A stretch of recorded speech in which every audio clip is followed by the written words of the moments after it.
سبسكرايب له لا صاحب لك وينه هذا يا شسيدا برنامج أنا للسلوجين ودنت جود كسرائيسان أنصر مسيرة لهين هذه أنا كسينين بلاك هذه أنا كسينين حبال بالليسيش ودار يقول كودارتي بسم الله الرحمن الرحيم اللهم صل على سيدنا ونبينا محمد صلى الله عليه وسلم ما أنت تاريخ واحد يقول لك نيسا صدق يلا بعتك بشيء الحال الله بكون يسقالي طبعا هلك ساعدنا waxay soo xangaabata barroosinka ay dhigatay saddexdii galabnimo maalintu waa axad barnaamijkan inagu soo fool leh waxa la yiraahdaa hana qarin hana qeexin inaan ummadda la wadaago kuma faraxsani Saynab Xaaji Cali Baxsan xageed ku ogay waama kuugu dambeysay Saynab Xaaji Cali Baxsan maanta markay ay ahayd kowdii duhurnimo ayaan gurigeeda ku booqday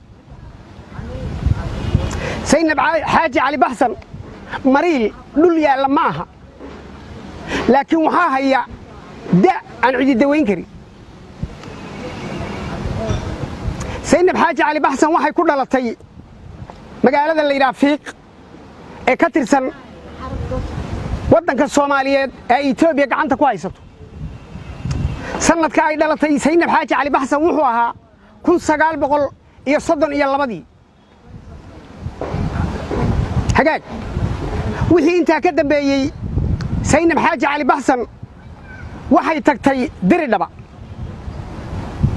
bakhaarada bunka ayay Saynab Xaaji Cali Baxsan waxay ka sameyn jirtay wax la yiraahdo hirwo bariga hees lama aqoonin Baxsan afka Soomaaliga way ku heestaa oo way ku hadashaa afka Oromadana sida oo kale Saynab Xaaji Cali Baxsan reerkoodii waa xilligii Abasiiniya ee Itoobiya waa boqor Hayle Salaase reerkoodii way ka tagtay way ka firdhato way carartay waa iyadoo gabadh yar ah maxaa hadaba keenay in reerkooda ka firdhato ceel la yiraahdo Darcadde iyadoo 9 jirta oo gabadh yar oo 9 da'deedu 9 tahay ayay ceelka Darcadde la yiraahdo nin askari oo Itoobiyaan ah yay ku riday ninka halkii ku dhintay iyaduna wanted bay noqoto way carartay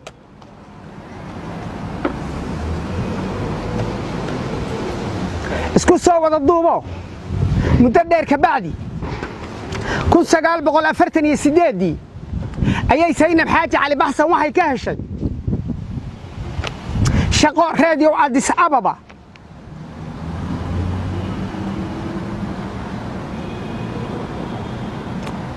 ma kaligeed baa ahayd markay radio Addis Ababa shaqada ka heshay Saynab Xaaji Cali Baxsan mise dad kale la socday waxa la socotay guduud carwo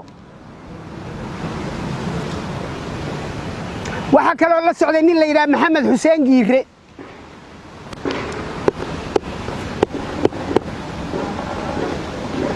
shucuurtii wadaninimo xilliga waxay ahayd xilligii SYL daruuraheedu ay dhulka dul hoganayeen shucuurta wadaninimana ay taagnayd arrinta awgeed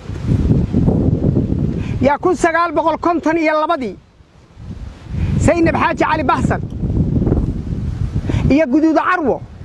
ay ka soo carareen radio Addis Ababa waxayna yimaadeen Hargeysa halkaas ay shaqo ka heleen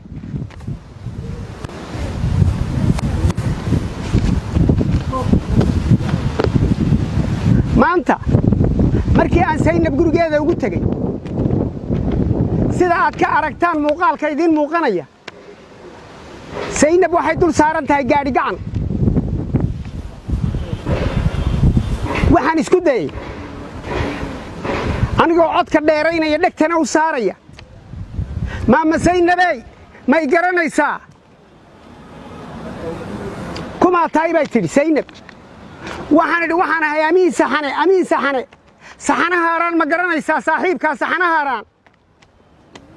waxay igu tidhi mayna saxanaa tahay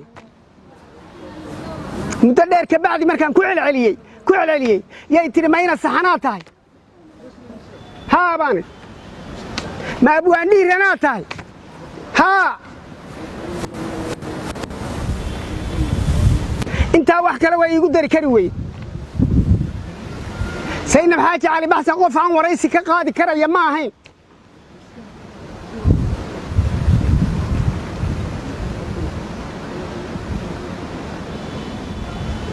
ka bacdi kaamaradii waxba lama sii raacraacin intaa yaraan idin tusay baan ku gaabsaday iyadoo gaadhi gacanka saaran annaan garabka haystoon garab kada loobo keliya ayaan ka qabtay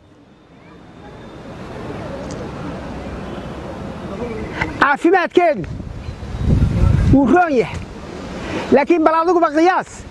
qof dhashay 1932 waa imise sano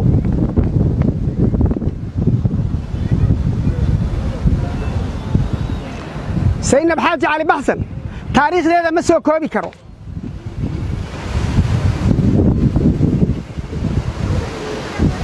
barnaamijkeennan waxaa la yidhaahdaa hana qarin hana qeexin